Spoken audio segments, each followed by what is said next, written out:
Nu skal vi i gang med at bygge vores væghjørne, og som det allerførste, så skal vi ind i tømmerbogen og kigge på nogle dimensioneringstabeller for bjælkelag. Vi skal have noget at stille vores væghjørne på.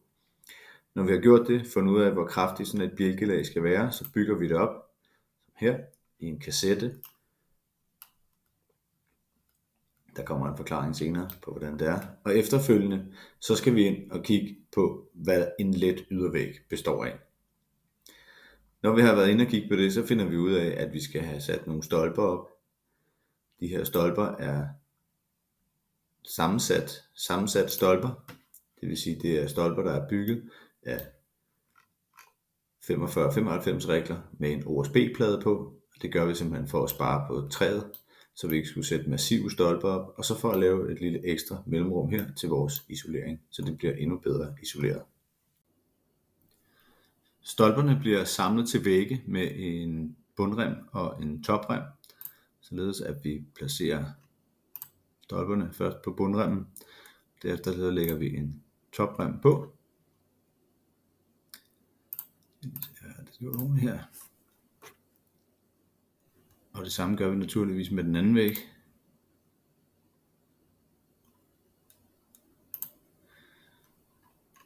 Kontroller lige om det står ordentligt. Det gør det faktisk ikke helt. Sådan der. Og så skal vi have lagt en toprem på den. Der. Sådan. Så vi har de to vægelementer. Nu kan vi så placere vores vægelementer på vores bjælkelag. Væg nummer 1 der, og væg nummer 2.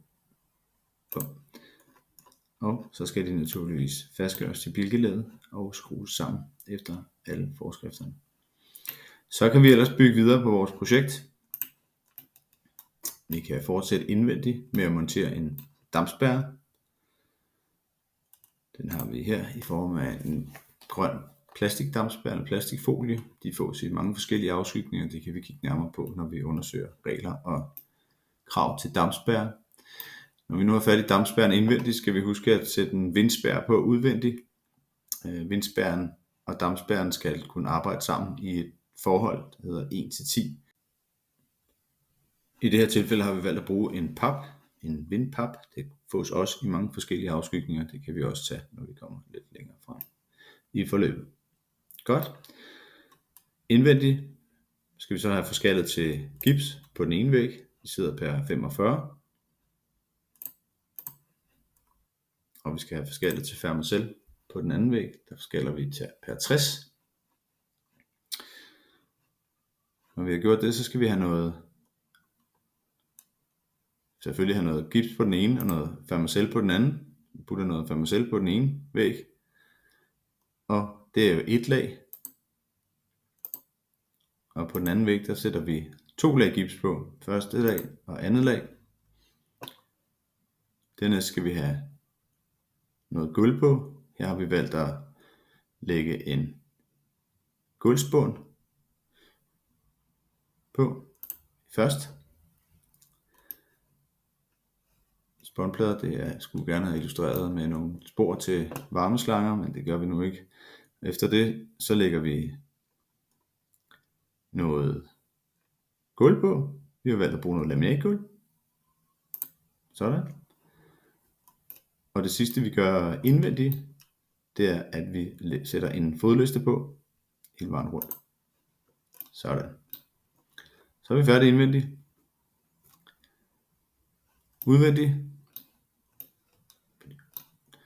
Der skal vi have fat i 2 forskellige typer beklædning.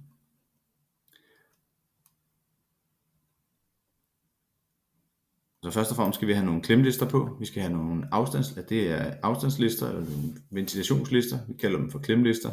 I det her tilfælde er de 25 x 50 mm.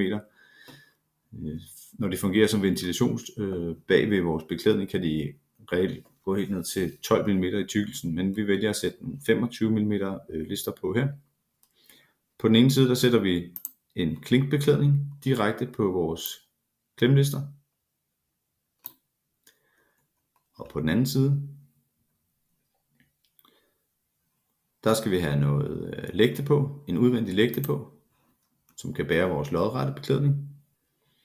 Vores lodretbeklædning består af en 1x2 beklædning, så den bliver sat på i 2 lag. Sådan. Og så får vi sluttet af med et udvendigt hjørne af en eller anden art. Det kan vi jo så tage, når vi kommer dertil, hvad vi synes, der er pænest. Det er lidt svært at få 2 typer beklædning til at passe pænt sammen i et hjørne, men vi gør, hvad vi kan. Sådan. Det er sådan set projektet.